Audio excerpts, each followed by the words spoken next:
Welcome back to Israel Matters. And this has been a very, very big few days for Israel and for everyone who cares about Israel. I'm Rabbi Pesach Wolicki. I'm back here again, of course, with Elliot Chodoff. How you doing, Elliot? I'm good. How are you, Pesach? Oh, I'm doing great. And there's a lot to think about and a lot to talk about. We are going to dispense just today with the scriptural message that we usually begin our discussions with, because we want to leave as much time as possible to talk about the groundbreaking news, which has some parts of it that are a little confusing to people. What did Israel concede, if anything? Is there a catch? There's a lot that has to be unpacked here. But what we know, the big news is, of course, that the United Arab Emirates, one of the very powerful Gulf states, and as I have to say honestly, as a Jew who lives in Israel and I live in the Middle East and I think about Israel, I know a lot about Israel's immediate neighbors. I don't know as much about the players in the Gulf, and maybe we need to familiarize ourselves with them as well. But the big news, of course, is that Israel and the UAE have formalized relations. And this has been a relationship that's been building for the last number of years. And they've formalized relations, and this is going to include not only on a diplomatic level, but commerce, travel, all kinds of scientific cooperation. Lots of things are in the offing, and this was brokered by the Trump administration, as we understand it. I think it's a real game changer. I'll just give my own amateurish commentary and then throw it over to you. As someone who has, I'm 50 years old and I've grown up in the era of various peace things. I was a child when Camp David happened and lived through various wars, and of course Oslo and everything else that followed, and the Jordanian deal, and living through the impact of our relationship with Egypt in all of its phases. It seems to me that this is the first, what I would call, actual peace with an Arab nation. What I mean by that, just again, speaking kind of amateurish, is that our other peace deals were kind of negotiated ceasefires or negotiated non-aggression pacts where we're conceding something and everyone's agreeing to play by certain rules. And this is really the first one that feels like, hey, we got no beef with each other. There's a lot that we could do if we're friends.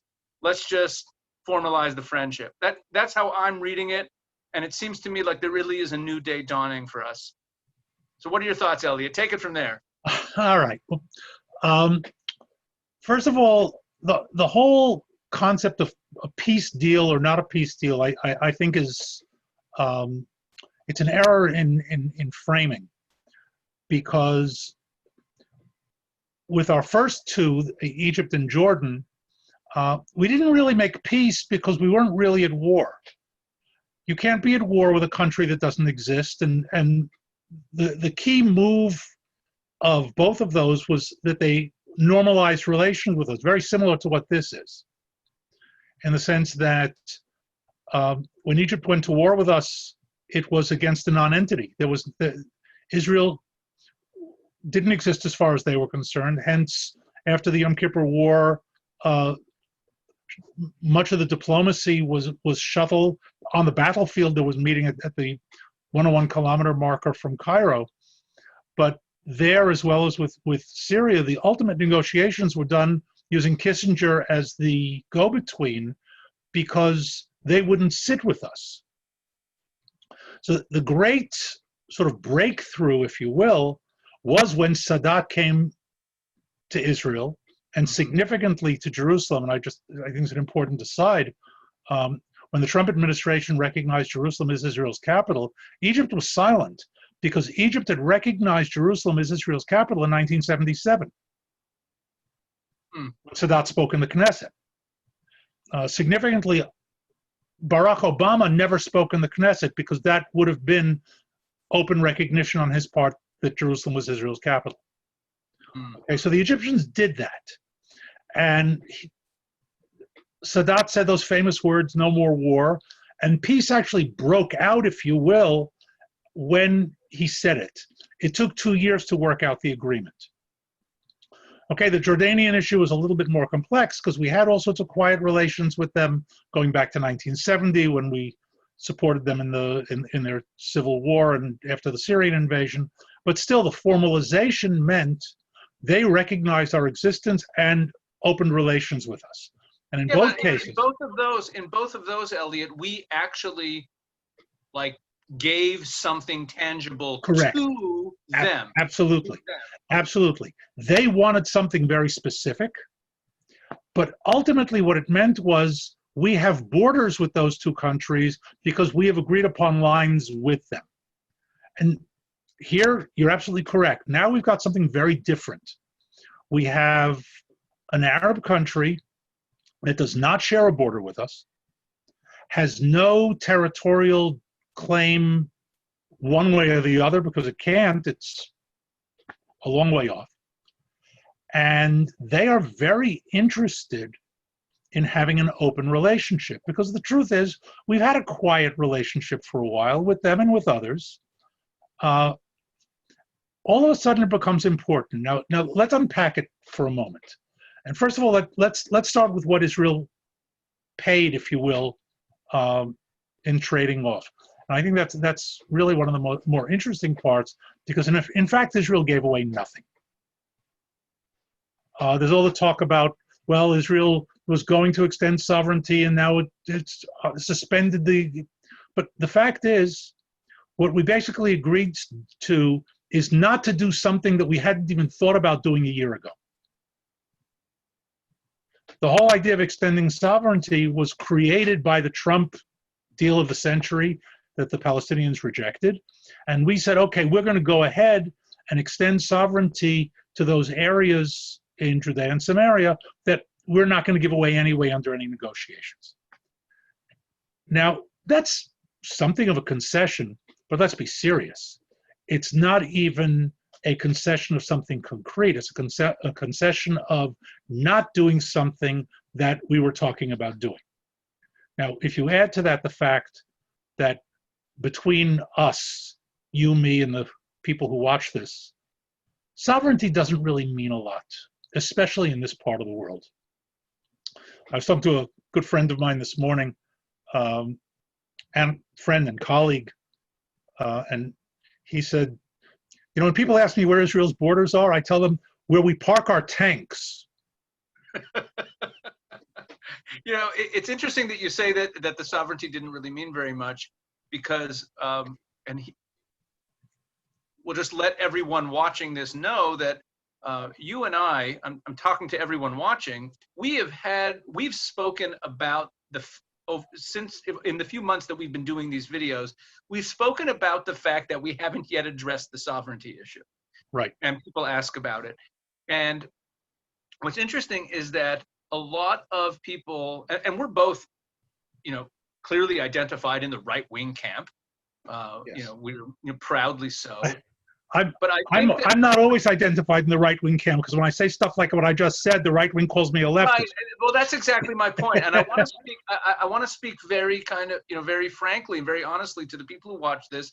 You know, many of whom are Christians who love Israel, and it's very important to state this clearly that there's the reality on the ground, and then there's political reality, which is not really reality. It's something else. And the reality on the ground, in terms of Israel backing off on the sovereignty issue, is virtually unchanged. There's very, very minuscule legal details about life in those areas that is different. But in terms of Israel's control of those areas, in terms of the Jewish people having returned to those areas, building our settlements, expanding our lives there is really nothing that has changed in this. And it's interesting that there's a lot of people who are our friends and our compatriots politically who are very upset about the dropping of this dream of sovereignty. And I think that you and I, Elliot, are both on the same page that it's like, well, you know, where Jews live and where Israel controls things remains the same today as it was yesterday. And in fact, I would argue that the weakening of the Palestinian and anti-Israel and BDS and Hamas position through this deal with the UAE is it gives Israel a much stronger hold in those very same areas than the extension of sovereignty would have. I agree, absolutely. Because again, we're talking about the difference between declaration and power. Exactly. And let's also understand that declaring sovereignty only has real value if that declaration is recognized. Jordan declared sovereignty over what it called the West Bank in the early 1950s. That was recognized by Britain and Pakistan. And it had no real legal standing anywhere in the world. It meant nothing when we took that territory in 1967. And then they later gave up their claim to it. So that whole idea is less about declaration and more about recognition. And here what's really, I think, important is the United Arab Emirates, and we'll come back to what that means shortly, but the United Arab Emirates has essentially recognized our sovereignty over everything else. And that's more important than the marginal difference. Good point. That's a great way to put it.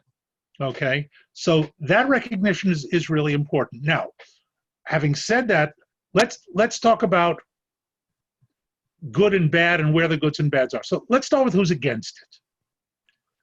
The Palestinians are against it.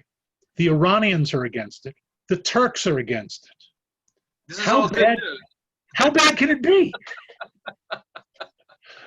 Okay, the radical anti-Israel left is against it. Okay, so far I've heard only positive things about this, because if all of those think it's a bad idea, there must be something good in it. What's interesting about the Israeli right and its opposition is that the same people who are opposing it because of not declaring sovereignty were against the declaration of sovereignty as it was being formulated a month ago. Because Netanyahu was talking about extending sovereignty only to, again, to those areas that we would certainly not negotiate over. And they said, no, it's either all or nothing. So don't do this. So now he's saying, okay, I won't do it, and they're condemning him for that as well. Elliot, let's come back to a point that I alluded to, and then you also just reiterated, which is that the Palestinians are against this, that the people who are the BDSers and the Israel haters, and are immediate enemies, and the people who scream at Israel for apartheid and for occupation, they're against this. So could we just, I think it's clearer to you and me that it might be to some people watching. Could we just explain that? Let's flesh that out a little bit. How exactly does this deal harm them? Because it does harm them. Let's explain how exactly it weakens their position.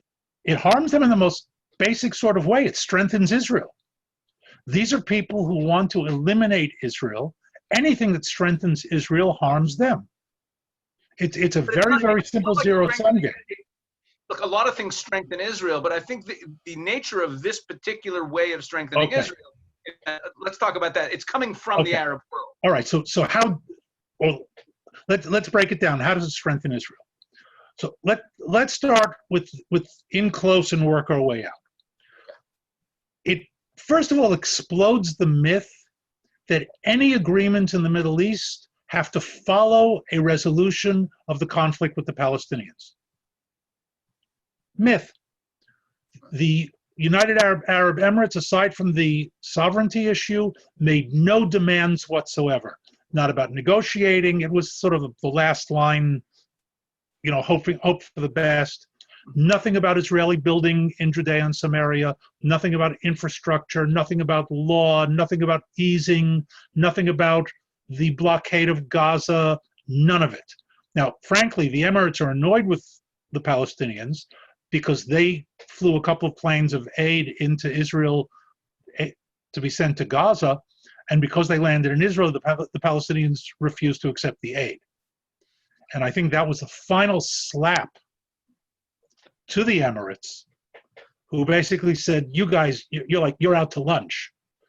If you're in such shape that you're more willing to damage yourselves over trivialities than get aid from us and be on our sort of aid package list, then the heck with you. Who needs you?" So this explodes that myth, and especially look, Bahrain and Oman are talking about following up. Oman came out publicly in favor of the agreement, which in public statement. Of course, Egypt came out in a public statement approving it, supporting it. So the Palestinians are already finding themselves, wait a minute.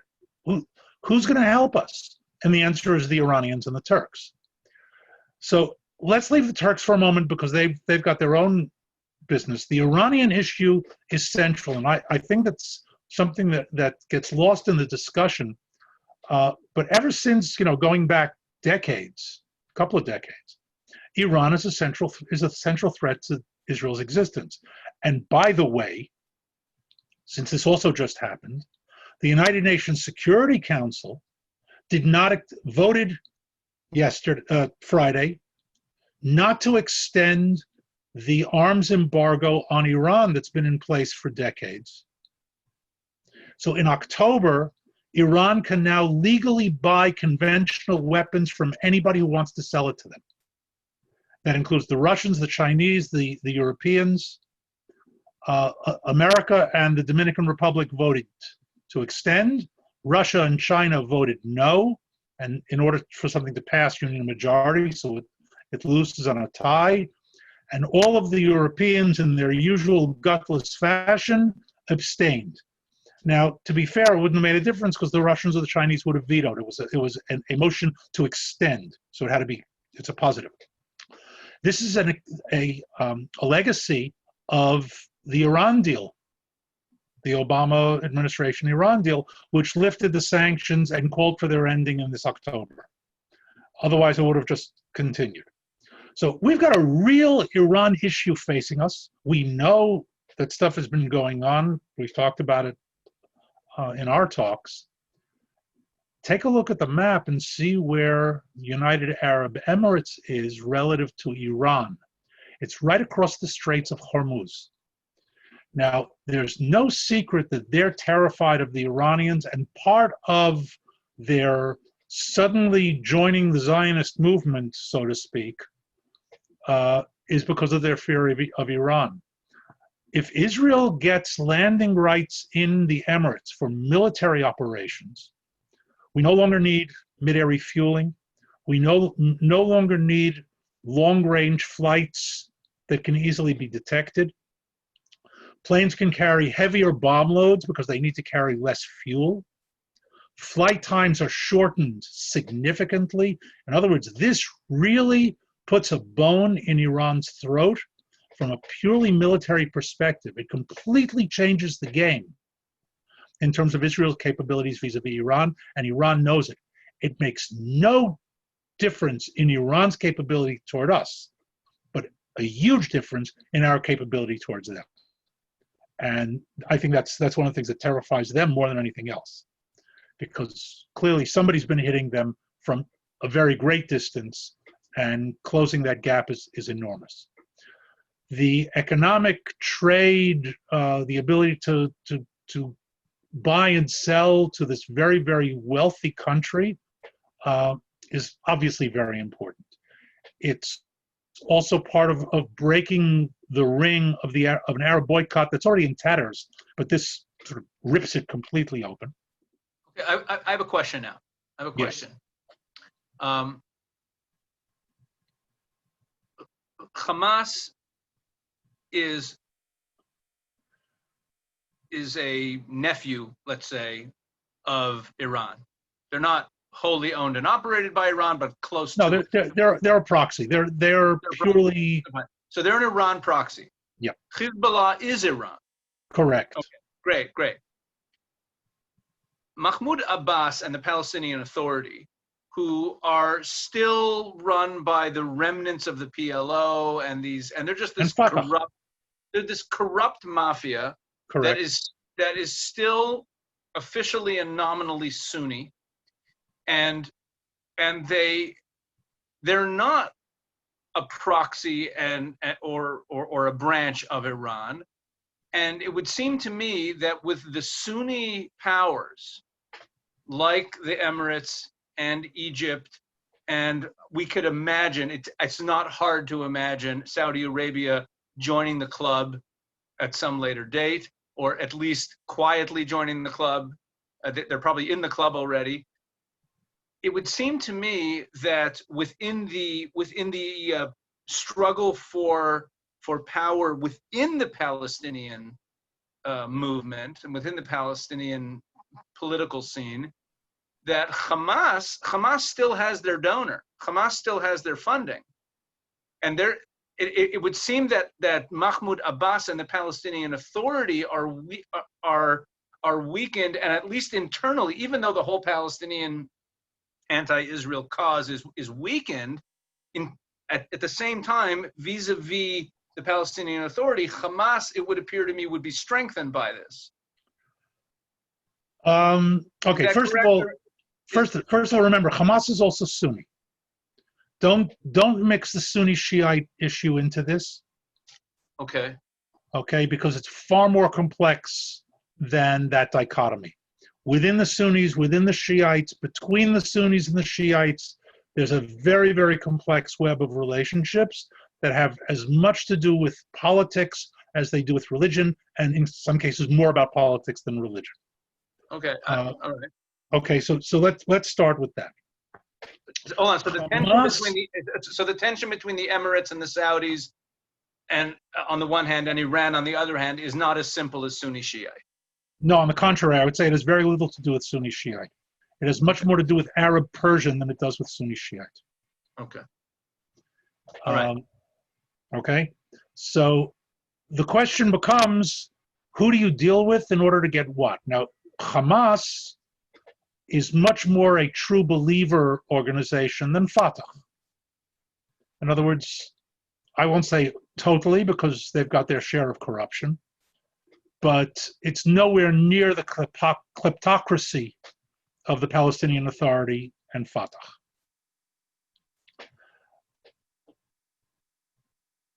Hamas is also in a position where it needs to maintain its power in Gaza through radicalism. It doesn't have true legitimacy. It has quasi-legitimacy, but it doesn't have true legitimacy.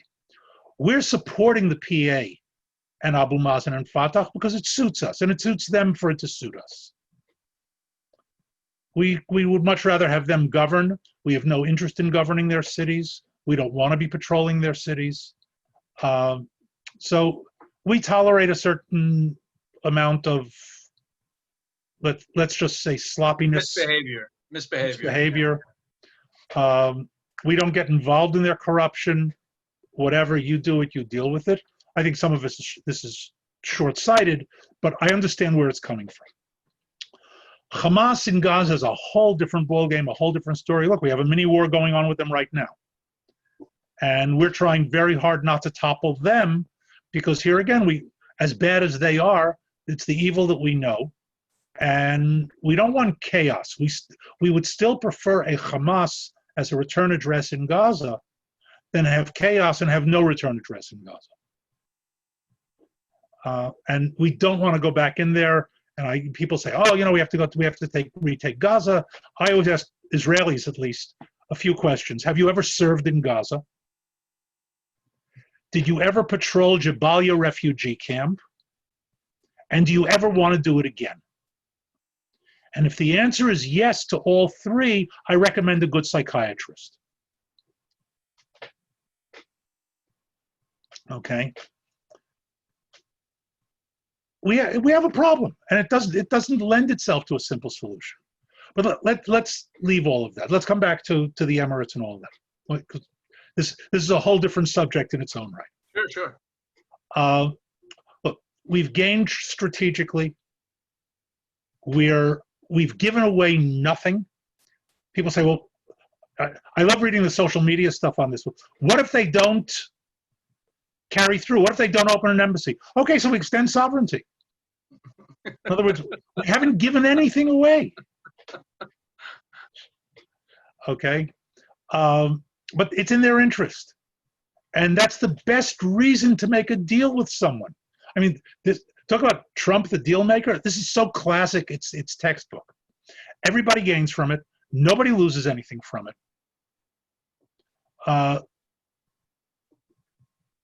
It's as perfect as a deal can possibly be, as far as that goes. It doesn't work as well as anticipated. That is the Arab street throughout the Arab world ready for this? First of all, what Arab street? Lebanon, Syria, Iraq, Libya, Saudi Arabia. Like Muslims worldwide. Saudi Arabia had ballistic missiles fired at it today by the Houthis, supported by Iran in Yemen. The missiles were intercepted. Who would the Saudis rather deal with, the Iranians or the Israelis? No, I understand that at the leadership level. I'm just wondering about, I think when you spend decades educating your children that Israel is evil, right, and that the Jewish people are evil, right? How does this? I mean, is there more readiness and more Westernization than we realize in the street, or are they going to have to re-educate? They'll certainly have to re-educate, but I think it's re-educate light. I'm certainly not poo-pooing the anti-Semitic and anti-Israel rhetoric that goes on in these countries. But it's gotten much lighter over the years in the countries we're talking about. The only place that's really hammering it on a daily basis is the Palestinians and the Iranians, of course. The Turks have picked up the cause recently, but I mean, obviously Erdogan is going full jihad mode right now.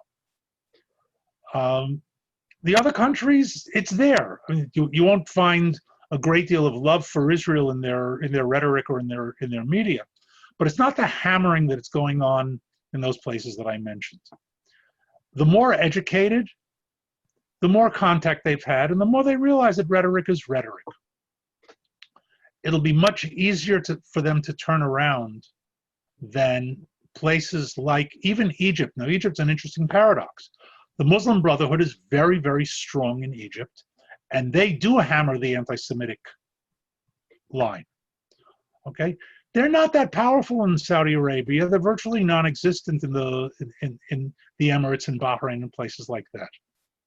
These are small countries with small populations, relatively affluent, and there's not really a foothold for that kind of radicalism. And once again, I'm not going to say that it's not there, and I'm not saying there isn't work that needs to be done there, but we're not talking about turning it over on the level of, again, the Palestinian Authority, Hamas for sure, Hezbollah-controlled media, countries like Iraq and Yemen that are under control of radicals, particularly with Iranian support. Here we're talking about something very different.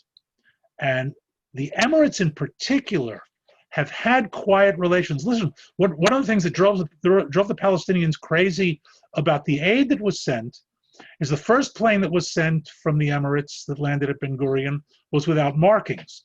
The second one was with markings.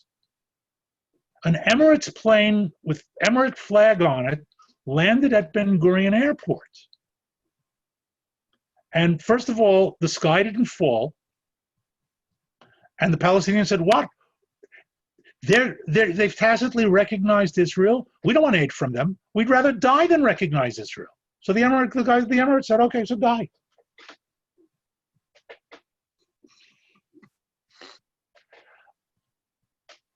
What are the dynamics between the different Gulf states in terms of, are there like more popular kids, and are there leaders? Like, meaning, where does the Emirates fit in there? So let's start with the outlier. Qatar is radical. They're trying to tie in. They've chosen the other side. They're tying in with the Turks and the Iranians. They support terrorist organizations. Yeah, they fund Hamas. Yeah. So they're sort of the outlier. The others vary depending on size, population, background. Kuwait is somewhere in the middle. It's quiet but sort of middle. But the Emirates, Bahrain, Oman are much more on the Saudi side of it, keeping in mind that they're very small. Saudi Arabia has a problem. It's a huge, huge territory with a very small population. And they have a hard time extending control over their territory. They're also much more conservative. They have to be open to Muslims from around the world because of Mecca and Medina. So they're kind of a strange case in their own right. Although, to be fair, this new generation of leaders is trying to pull them into, at least into the 20th century. 21st is a little too much to hope for. But, you know, these are small tribal operations. I think if Saudi Arabia was the size of the Emirates, it would be much closer to it in terms of its behavior. But even the Emirates, it's a few million people and about twice that many foreigners, and make up the population. Okay, so there's a lot of directions we could go. I just want to ask one last question and get your response to it, and then I guess this will keep coming up because it really does change. No, because it really does change the whole chessboard. Right. And my question is, to what extent did the Obama administration's attempts to coddle Iran and to whitewash Iran's evil accelerate the relationship between Israel and the Gulf states? And in other words, what I'm saying is, in some weird backhanded way, perhaps the Obama administration helped unwitting shepherd this relationship. Is that an accurate line of analysis? There is something to that. I've even seen people say, well, you know, we have to credit the Obama administration for this. So my response was that's like saying we have to give Neville Chamberlain credit for America becoming a superpower after World War II. That's a perfect analogy. Right? So you don't credit bad policy for having some sort of positive side outcome. I think that it certainly was part of it. More than the Iran empowerment was a message, by the way, that America sends repeatedly, and that is, you can't really trust us. And they've sent us that message repeatedly, some administrations more than others, some less than others. But there is this undercurrent, and we have it coming up now, and I don't want to get into American politics, but Israelis are looking toward November and saying, we are worried, and it doesn't matter which side. In other words, if you're pro-Trump, then you're worried that Biden will win. If you're pro-Biden, you're worried that Trump will win. But why should we worry about the outcome of an American election? And the answer is because whoever wins the American election could be good or bad for Israel, and we can't rely on America. We have to rely on administrations, at least on a certain level. I mean, America is solidly behind Israel, but I'm talking about on the fine points. Let's remember that Israel has far deeper support in America than countries like the Emirates or Saudi Arabia. So when America pulls a plug on them, like the Obama administration did, they immediately look around and say, okay, who can we rely on, because we can't rely on these guys. You know, what's interesting is that based on what you've said, maybe we'll end with this, I realize there's another distinction between this peace deal and other peace deals, especially the Egypt one, I would say, in that the peace deal with Egypt, one of the major pieces of the deal was all the things that Egypt would gain by staying in the deal in foreign aid from the United States. Correct. And being and United States being somewhat their protector and being part of that team. The Emirates are not getting anything from America in this. That they weren't getting already. They weren't getting already, which means that even if there was always a fear with the Egypt deal that if somehow Egypt, if Egypt didn't fulfill its relationship with the America and the American-Egyptian relationship would fall apart, then that would harm the peace deal with Israel. Correct. That whole calculation is not part of this. Yeah, you know what, let me summarize that, and we'll end with this. One of the important aspects that led to the Egypt-Israel peace was Anwar Sadat's understanding that he needed to focus more on domestic internal issues, and war with Israel was just not part of that agenda. In other words, he didn't do it out of any shared interest with us, he just wanted us off the table. And because he had other things to do, and correctly so. This deal is about common interests, whether it's the Iran threat or economics, trade, science, defense technology, whatever. It's a common interest, not based on we want you off the table so we can deal with other stuff. And so there's numerous ways that this deal really sets a new paradigm. Yeah. And I think we're not overstating it by saying that a new day is dawning, and we're going to see more dominoes fall as a result of this. And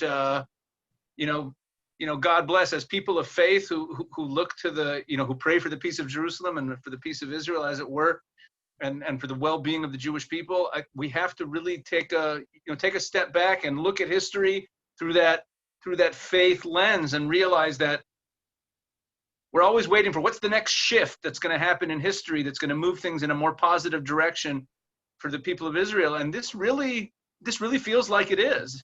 Yes, I think so. That's a good note to end on. There's so much to talk about. I always want to go on for hours, but we'll be back next week. We have to decide which direction to take. Maybe some of our viewers could send us emails. Now we could get back to the stuff about Iran and Syria. We could continue explaining some of the ramifications of this. There's a lot of different directions to go. Send in your queries and questions and what you'd like to see us attack. We might not do what you say, but at least it'll be interesting to see what you'd like. It'll help us decide what to do next. All right, God bless everyone. Thank you very much for watching, and please share and tell everyone about this. You know that what you're getting here is deeper than what you get anywhere else, certainly in the media. So share it around. Blessings.